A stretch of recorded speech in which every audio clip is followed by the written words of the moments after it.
la voz experta de la asociación.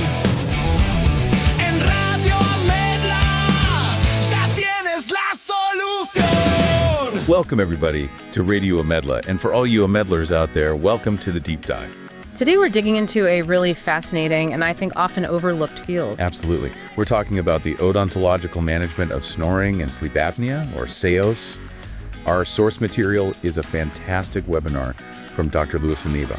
Right, and our mission here is really to show you where the dentist, the dental professional, fits into this huge medical ecosystem. It's kind of a shortcut to understanding the diagnosis and, the treatment criteria. And Dr. Aneyba is the perfect guide. He's a co-founder of the Mexican Association of Oral Sleep Medicine with training from Boston. Yeah. And he's a true expert. He really is. And for those of you who want more of this kind of content, you have to check out AMEDLA's monthly webinars. They stream them live on Twitch. Oh, right. The address for that is www.twitch.tv/medla. Definitely go follow the channel. And don't worry if you missed the live stream. All the past webinars are up on their YouTube channel, which is www.youtube.com/AMEDLAsOfficial.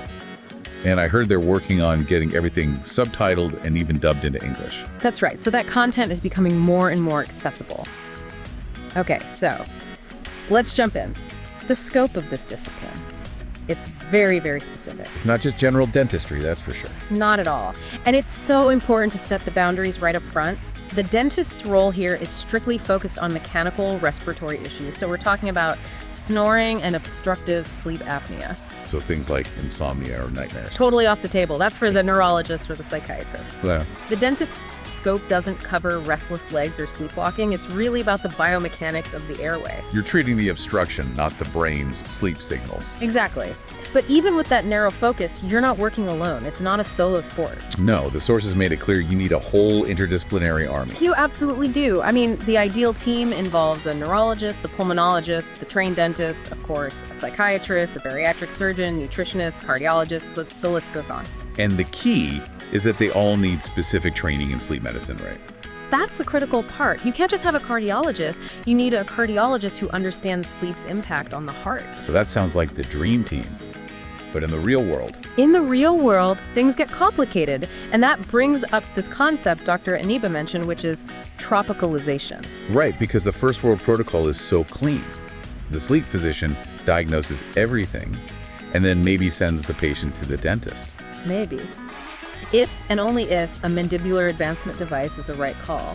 But in many parts of the world, like Latin America, that perfect pathway just doesn't exist. Because there aren't enough sleep specialists. Exactly. There's a severe shortage. So dentists have to tropicalize the information. They have to adapt.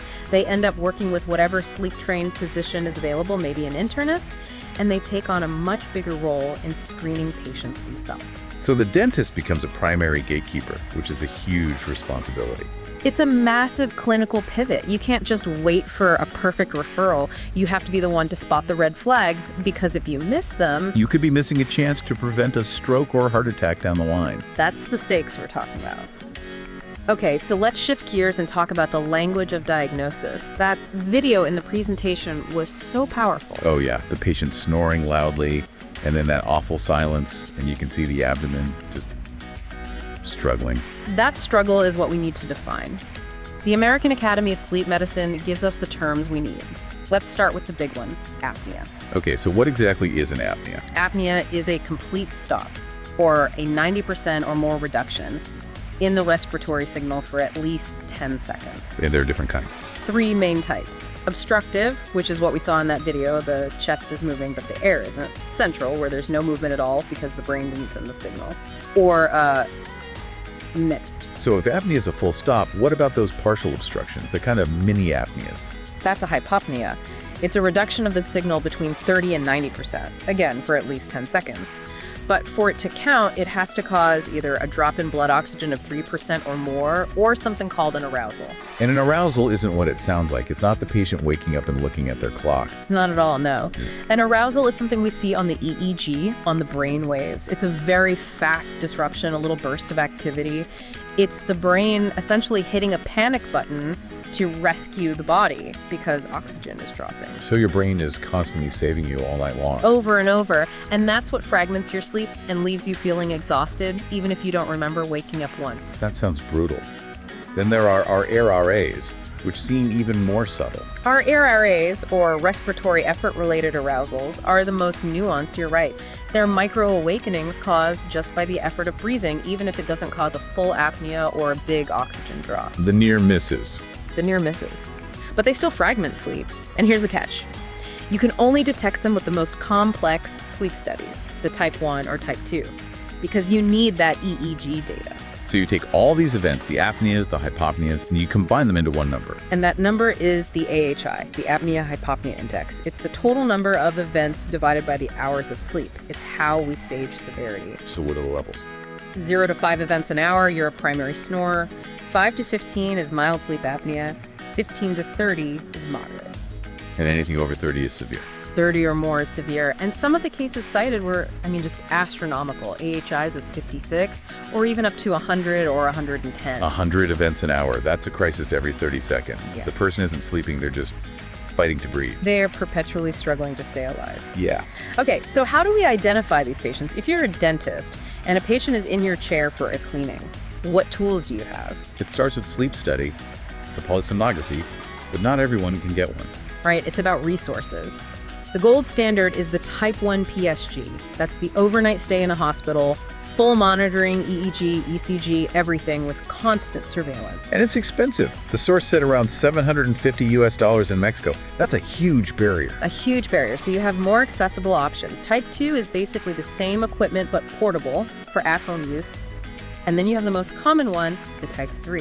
The cardiorespiratory polygraphy. Yes, it's portable, has at least 4 channels, airflow, oxygen, heart rate, effort, and is done at home. It's a necessary compromise, especially for patients who aren't severely obese or don't have other major health issues. Which means the dentist's own screening becomes that much more important. You have to spot the red flags first. Absolutely. It comes down to interrogation and observation.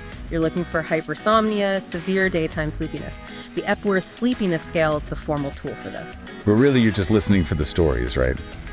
The patient who falls asleep in a movie theater at the bank. Or in your dental chair while waiting for the anesthetic to work. That's a giant red flag. What about physical signs? What can you see? You're looking for the classic phenotype.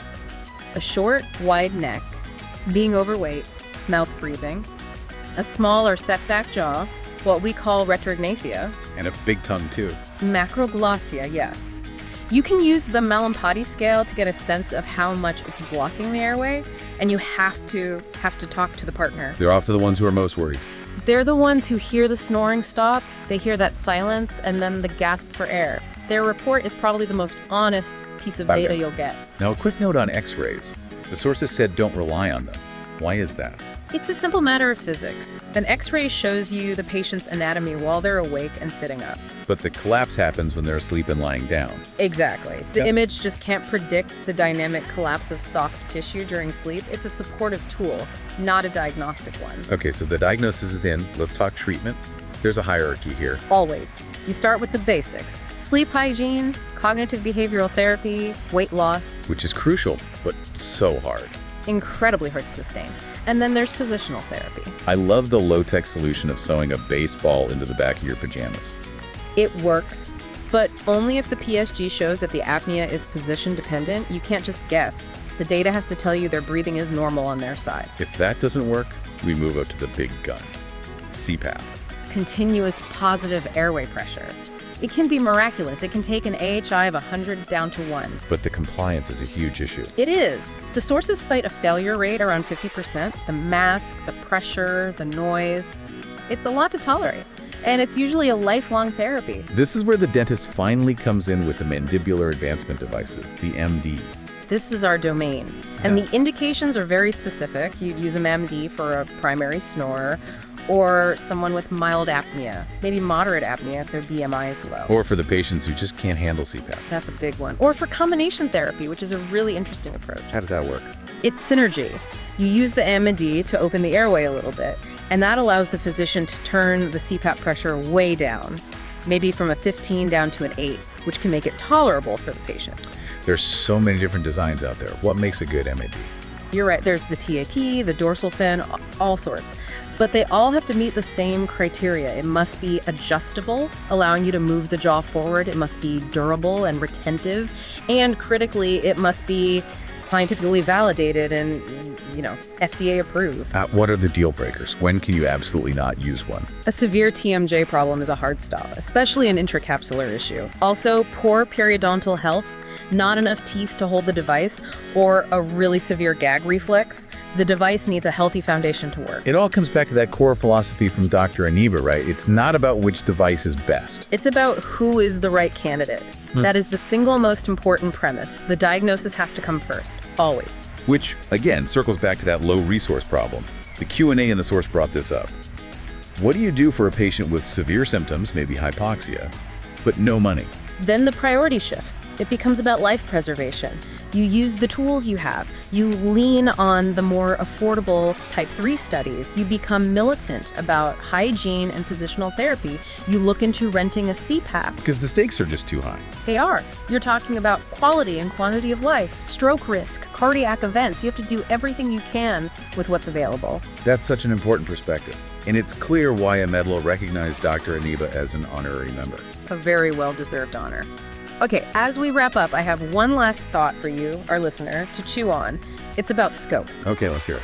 If a patient walks into a dental office and their main complaint is recurrent, terrifying nightmares, how should that dentist respond? And why is that response the absolute limit of their scope? And that takes us right back to the beginning. The answer is an immediate referral. To a sleep neurologist. Because the problem is no longer about the airway mechanics, it's about the brain. And that proves the necessity of the team. A perfect illustration of how the trained odontologist is this incredible bridge between dental and systemic health. Exactly. Thank you so much for exploring all of this with us today.